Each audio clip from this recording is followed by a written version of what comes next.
और ये कोई 500 करोड़ का मामला नहीं है, ये टोटल 10,000 करोड़ है। कि गुरुद्वारा प्रबंधक कमेटी मनजिंदर सिंह सिरसा अध्यक्ष के माध्यम से 100 करोड़, फिर 500 करोड़, फिर कहता जी 10,000 करोड़ रुपया बैंकों में डाला गया, विदेशों से भेजा गया और बाद में कैश निकाल कर दिया गया।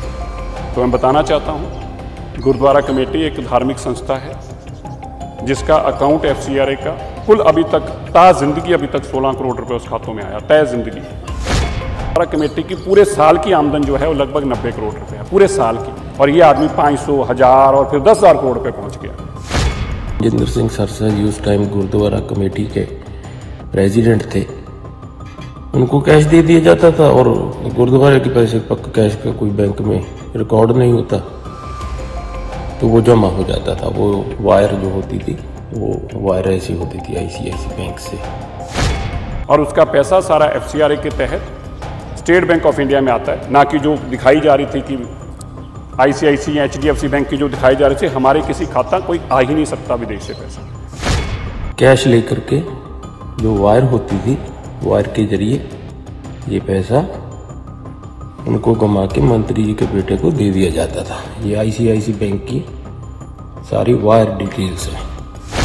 गुरुद्वारा कमेटी के अकाउंट्स खुले होते हैं, कभी भी कोई भी जाके चेक कर सकता है, लेकिन ऐसे लोग जो अपनी राजनीति को बचाने के लिए दूसरों पे एक्स डालने की कोशिश कर रहे हैं, मैं उनको एक चेतावनी देना चाहता हूँ, अपने ट्विटर हैंडल से इस वीडियो को विड्रॉ करें, माफ़ी मांगें, नहीं तो मैं आप सबके खिलाफ कानूनी कार्रवाई करूंगा और मान आने का केस डालूंगा। दोस्तों सभी को नमस्कार, मेरा नाम जगमनदीप सिंह है, मैं कनाडा एब्सफोर्ड में रहता हूँ। 2-3 दिन से एक वीडियो मेरा वायरल हो रहा है फेसबुक पे, 4-5 दिन हो गए आई थिंक, मुझे किसी ने बताया तो मैंने देखा। वो वीडियो जो है वो केंद्रीय मंत्री नरेंद्र सिंह तोमर जी के बेटे देवेंद्र तोमर जी का है। अब उसमें जो दूसरी आवाज है वो मेरी है, और ये वीडियो कैसे बना है उसमें मैं ना जाऊं, वो मेरे घर पे फार्म वाला घर है और घर का एड्रेस भी मैं बता देता हूं, 35826 साउथ पैरेलल रोड, वहां पे बना हुआ है। मैं उसकी रूम की भी वीडियोग्राफी करके डाल दूंगा। उसमें जो बात है वो सही है। वो एक खनन वाली कंपनी से पैसे का लेन देन हुआ है।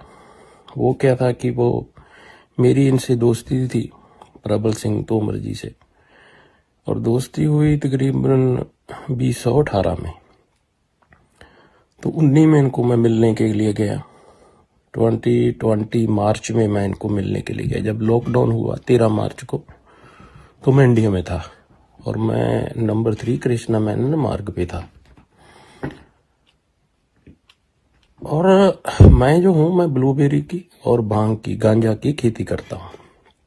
तो इनको भी कनाडा में गांजा की, भांग की खेती के प्रोजेक्ट में इन्वेस्टमेंट करनी थी, लेकिन वो बोले जी हमारे पास अभी तो अपना पैसा नहीं, कहीं से बनेगा तो हम जरूर लगाएंगे।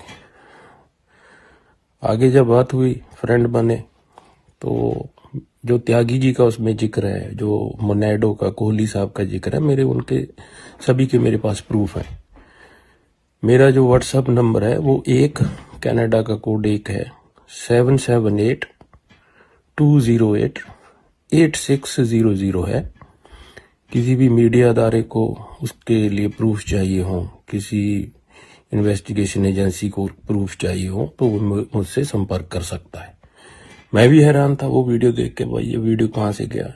वो वीडियो एक्चुअली मैं नाम नहीं बताऊंगा, क्योंकि मैं भी, मेरा जो पिछोकड़ है, पास्ट है, मेरे दादाजी बहुत बड़े फ्रीडम फाइटर, 23 साल उन्होंने इस देश के लिए दिए। पेप्सू अकाली दल की नींव रखी, पंजाबी सूबा के लिए लड़े, लेकिन मेरे पेरेंट्स इसमें नहीं गए पॉलिटिक्स में, तो मैं भी नहीं गया, तो कनाडा शिफ्ट हो गया। ये प्रबल सिंह तोमर जी की आईडी है व्हाट्सएप की, उनके साथ मेरी चैट है, आप ध्यान से देख सकते हो इसको। और इसमें जो पैसा घूमता था वो मनजिंदर सिंह सरसा जी उस टाइम गुरुद्वारा कमेटी के प्रेसिडेंट थे, उनको कैश दे दिया जाता था और गुरुद्वारे के पैसे पक्का कैश का कोई बैंक में रिकॉर्ड नहीं होता तो वो जमा हो जाता था। वो वायर जो होती थी वो वायर ऐसी होती थी आईसीआईसी बैंक से, अगर वो दिखाई दे रही है तो, या फिर ऐसा होता था। ये वाला डॉक्यूमेंट देख सकते हैं अगर आपको नजर आ रहा हो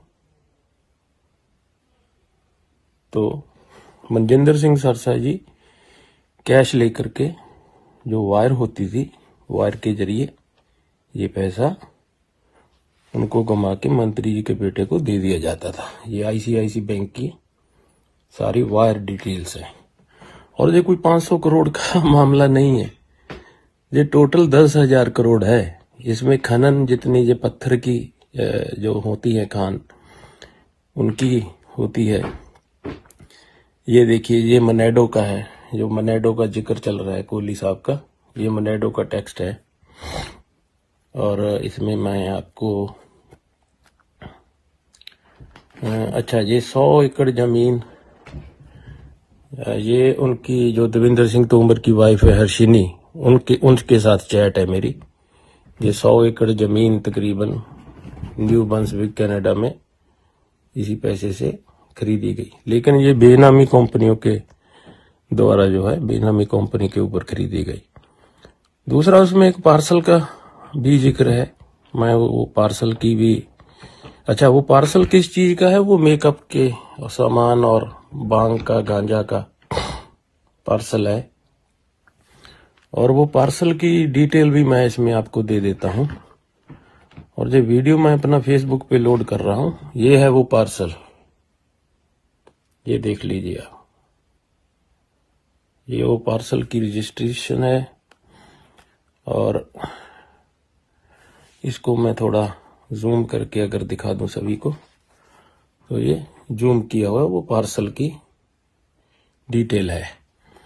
तो इसमें अब आगे अगर कोई पूछे भाई त्यागी जी कौन थे, है ना, वो मेरे दोस्त थे एक्चुअली, लेकिन वो लोग जो है वो पार्टी लेके आते थे कि भाई इसको ये जरूरत है, तो ये अपना 100 करोड़ कमीशन लेते थे। कोई भी 500 करोड़ का पेस्टिसाइड का या बीज का कोई भी ठेका है तो गुरुजी जो कहना वो मेरा एक तकिया कलाम है। गुरुजी कहना ये एड्रेस दिया उन्होंने कि पार्सल इस एड्रेस पे भेज दीजिए, ठीक है जी। अगर ये थोड़ा कैमरा धुंधला है तो कोई भी मीडिया हस्ती जो मुझे से कांटेक्ट करेगी, मैं ये वीडियो के जितने भी प्रूफ है उनको, एक वीडियो जो सोशल मीडिया पे डाली गई जिसमें ये कहा गया कि गुरुद्वारा प्रबंधक कमेटी मनजिंदर सिंह सिरसा अध्यक्ष के माध्यम से 100 करोड़ फिर 500 करोड़ फिर कहता जी 10,000 करोड़ रुपया बैंकों में डाला गया, विदेशों से भेजा गया और बाद में वो कैश निकाल कर दिया गया।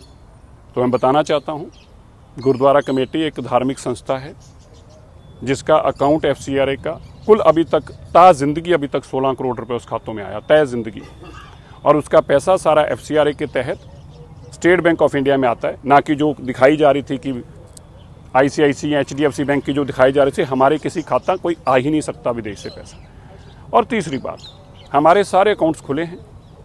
हमारे गुरुद्वारा कमेटी की पूरे साल की आमदन जो है वो लगभग 90 करोड़ रुपए है पूरे साल की, और ये आदमी 500, 1000 और फिर 10,000 करोड़ रुपए पहुंच गया। इसलिए इनका पर्पस केवल इसलिए लड़ाई लड़ रहे हैं क्योंकि मैं कमलनाथ के खिलाफ जो 1984 की लड़ाई लड़ रहा हूँ, कमलनाथ के केस मैंने खुलवाए, हाई कोर्ट में जाके वो केसों को मैंने दोबारा से खुलवाया SIT बनवाकर, और इसलिए इनको ये तकलीफ है और इनकी तकलीफ जायज़ भी है। पर मैं सारी दुनिया को, आपके टीवी चैनल्स को, सबको ये स्पष्ट करना चाहता हूँ कि गुरुद्वारा कमेटी के अकाउंट्स खुले होते हैं, कभी भी कोई भी जाके चेक कर सकता है। लेकिन ऐसे लोग जो अपनी राजनीति को बचाने के लिए दूसरों पे एक्स डालने की कोशिश कर रहे हैं, मैं उनको एक चेतावनी देना चाहता हूँ, अपने ट्विटर हैंडल से इस वीडियो को विड्रॉ करें, माफ़ी मांगें, नहीं तो मैं आप सबके खिलाफ कानूनी कार्रवाई करूँगा और मान आने का केस